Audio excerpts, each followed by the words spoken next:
大家好，我是罗乙，欢迎来到罗乙时间。我们继续用实例分析来了解怎样用亲子鉴定寻找祖先。在前2集中，我们分析了短序列重复标记 HTR 的亲子鉴定实例。HTR 是通过2到5个 DNA 编码的重复，鉴定几千年内遗传关系的特征标记，其错误率100万分之1就能得到司法认可。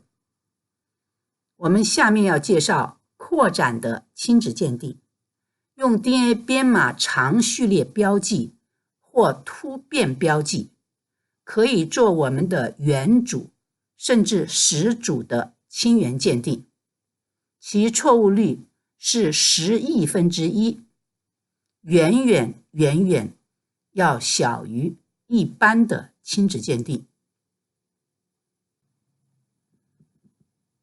不论是扩展的还是普通的亲子鉴定，其原理都是一样的，都是用 DNA 编码的解码分析、数学分析来找出相同的染色体、线粒体、相同的位点、相同的编码数、相同的编码序列、相同的标记，来追寻亲缘关系。这么多的相同，必须有一个前提，是相同的基因组。不是相同的基因组，不能做亲子鉴定。所以在 DNA 的编码的解码中，就是要找出这5个相同，才能够做亲子鉴定，才能够找到亲缘关系。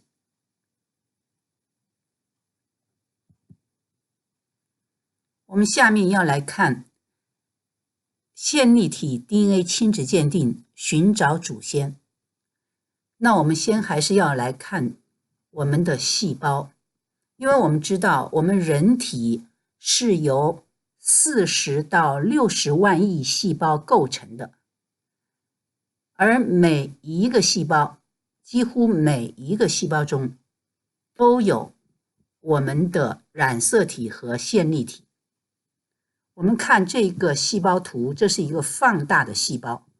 在这个图的上面，我们看到这是细胞核，外面是细胞质。在这个细胞核里面，有我们人体的23对染色体，其中22对是常染色体，1对性染色体。23对染色体包含了60亿的 DNA 编码，都藏在细胞核里面。细胞核只有 PM2.5 雾霾那么大，也就是说在那么小的空间里面有60亿 DNA 编码。而正因为每一个细胞中都有这样的60亿 DNA 编码，所以我们的每个细胞都可以做亲子鉴定。在细胞质里面有我们的线粒体 DNA， 所以线粒体 DNA 可以做我们母系遗传的亲子鉴定，因为线粒体 DNA 是母系遗传。这是我们人体中的线粒体 DNA。 线粒体 DNA 是一个环形结构。我们都知道染色体 DNA 是双螺旋结构，而我们的线粒体 DNA 是环形结构，看上去像一条项链一样，非常的漂亮。线粒体 DNA 是由16568个 DNA 编码构成的，我们来读一下就知道了。绿色是 A， 红色是 T， 蓝色是 C， 黑色是 G。 我们读一下就知道了啊。 GCA AAT TTA TTA，ATA，AAT。我们可以发现它没有规律，它不是乱码，它是编码序列。所以这16568个 DNA 编码是编码序列，是编排过的，是携带信息的。在我们的人体中，每一个细胞的细胞质中都有线粒体 DNA。虽然它只能做母系遗传，但是因为每一个细胞中都有线粒体 DNA， 所以每一个细胞都可以做线粒体 DNA 亲子鉴定。线粒体 DNA 亲子鉴定，它可以鉴定我们母系上下 N 代的亲子鉴定，一直到我们的遥远的母系祖先。从数量上好像16568好像很少，和染色体相比30亿 DNA 编码好像少很多，但是它和染色体 DNA 同样的重要，它对我们人体的健康同样的有密切关系，它做亲子鉴定是同样的有这样子的权威性。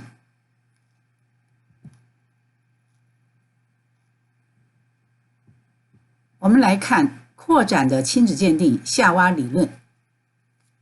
线粒体 DNA 为母系遗传，是研究人类遗传历史的重要材料。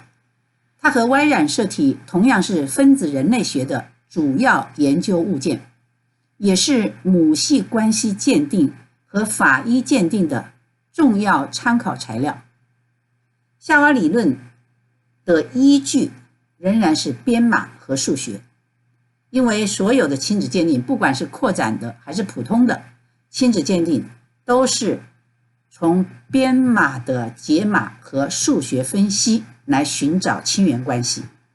在解码中必须有相同的线粒体，相同的16000个编码数目，相同的编码序列，相同的位点。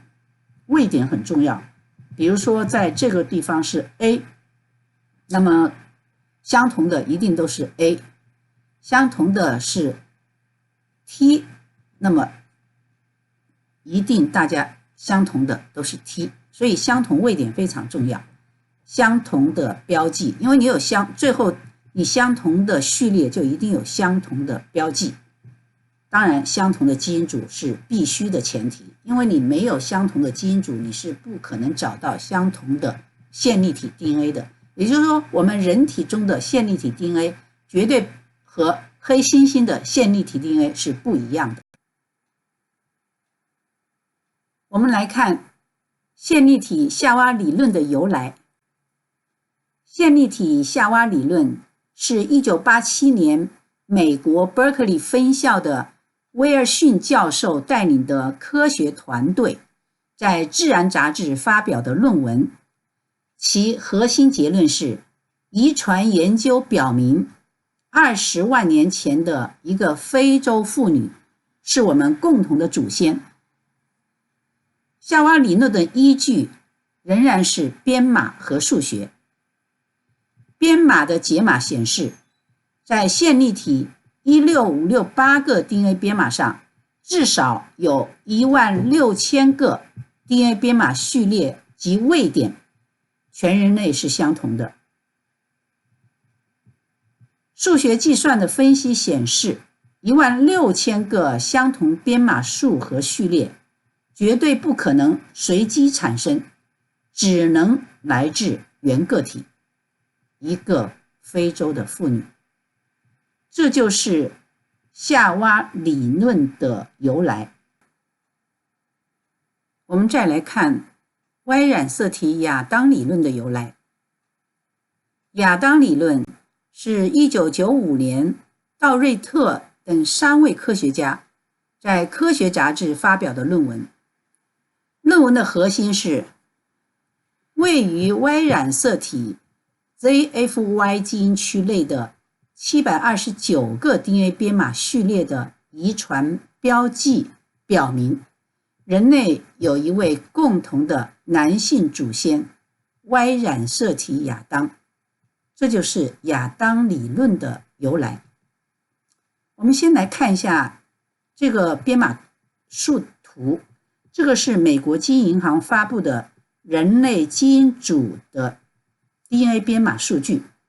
我们知道，我们人类的基因组是由22条长染色体和一对性染色体构成的，所以从1号到22号是长染色体，一对性染色体就是 X 和 Y。那么 Y 染色体亲子鉴定呢，是在 Y 染色体上面寻找相同的遗传标记。我们的 Y 染色人类的 Y 染色体只有男性才有啊，女性没有，只有男性的每一个细胞中都有 Y 染色体，浑身上下每一个细胞中都有 Y 染色体，而女性细胞中完全没有 Y 染色体。而 Y 染色体有多少编码呢？有59,373,566个 DNA 编码。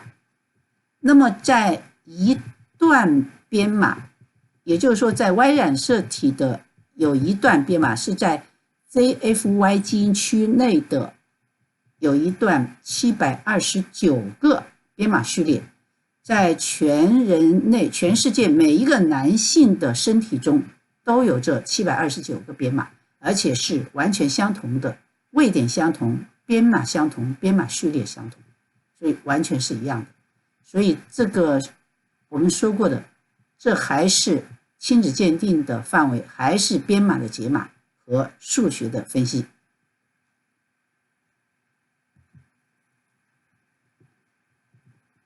那依据编码的解码和数学的分析，在每一个男人的相同的 Y 染色体、相同的位点、相同的729个编码，还有相同的序列、相同的遗传标记。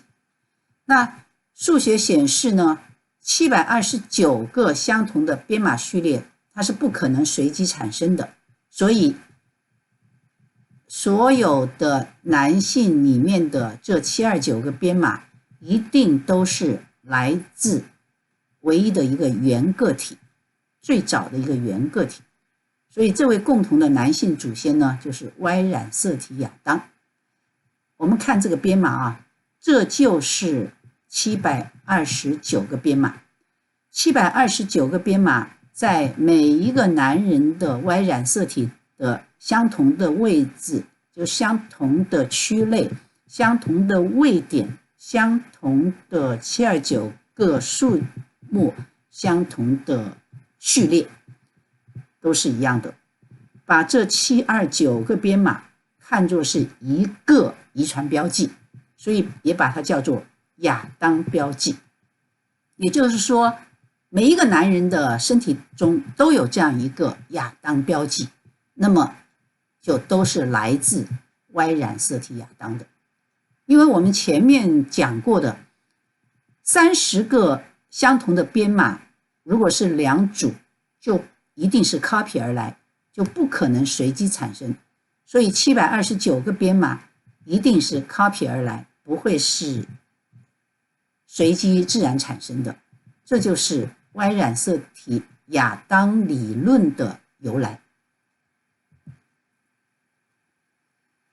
好，那我们从编码的解码和数学的结论，我们看到什么呢？看到亚当理论的729个编码序列，就这729个编码序列，还有夏娃理论的16000个编码序列是相同的道理，都是因为它们不可能随机产生，就是说729个编码不可能随机自然产生，就是说第一个人有了，第二个人和他一样的相同的数目、相同的位点，它就不可能是随机自己产生的，或者是另外产生的，它一定是 copy 而来的。这是7295个编码。那这16000个，那更是不可能，因为30个就不可能。